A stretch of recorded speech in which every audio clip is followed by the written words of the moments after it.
Bagaimana hukumnya zikir memakai tasbih? Tasbih ini hadisnya sebenarnya yang membolehkan itu kembali kepada riwayat Tirmidzi yang khilaf ulama tentang kesahihannya. Umumnya ulama ada yang mendhaifkan riwayat ini. Umumnya ulama mendhaifkan riwayat ini tentang waktu Nabi SAW menuju ke masjid, kemudian menemui Ummu Salamah yang sedang berzikir sambil menghitung batu, gitu kan? Setelah itu Nabi SAW pulang dari masjid menemui Ummu Salamah masih memakai batu, subhanallah, alhamdulillah, sambil hitung dengan batu. Kata Nabi SAW, wahai Ummu Salamah, apakah kau kerjakan ini dari tadi? Dari sebelum saya pergi kamu zikir dengan cara ini? Dia bilang iya. Kata Nabi SAW, saya sudah membaca zikir yang mengalahkan jumlah pahala zikirmu dengan cara saya membaca, misal habis subhanallah baca ada khalqihi wa ridha nafsihi wa zinata arsy wa midada kalimati, sejumlah makhluknya Allah. Jadi bilang subhanallah ada khalqi, sejumlah makhluknya, wa ridha nafsi, sampai dia ridho dengan dirinya sendiri Allah SWT, wa zinata arsy, sebanyak jumlah perhiasan singgasananya, wa midada kalimati, juga sebanyak jumlah kalimat-kalimatnya. Maka itu mengalahkan. Ulama yang mendhaifkan hadis ini mengatakan ini hadis yang menyebutkan tentang adanya hitungan dengan benda, bukan dengan tangan, gitu kan?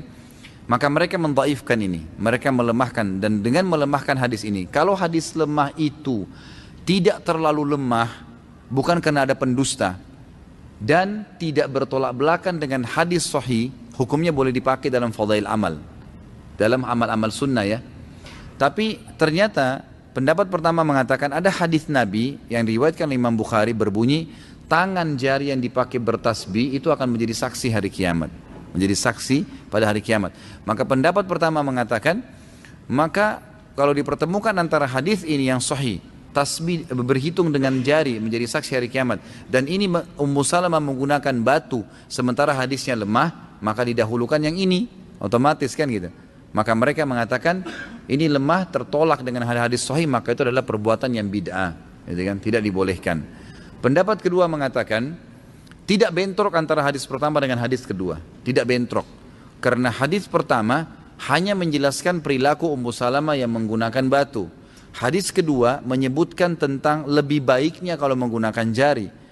Kalau dilihat ini tidak ada bentrok menurut pendapat ulama yang kedua, maka lebih afdal menggunakan jari, tapi tidak disalahkan kalau menggunakan tasbih, seperti itu. Nah ini saya sudah berikan kepada anda tentang masalah khilaf ulama. Itu dilihat kondisional. Saya bahasakan afdolnya menggunakan jari. Menggunakan jari. Ini terus kita biasakan gitu kan. Tapi kita tidak boleh 100% menyalahkan orang yang menggunakan tasbih itu karena masih ada pendapat ulama tadi yang saya sebutkan.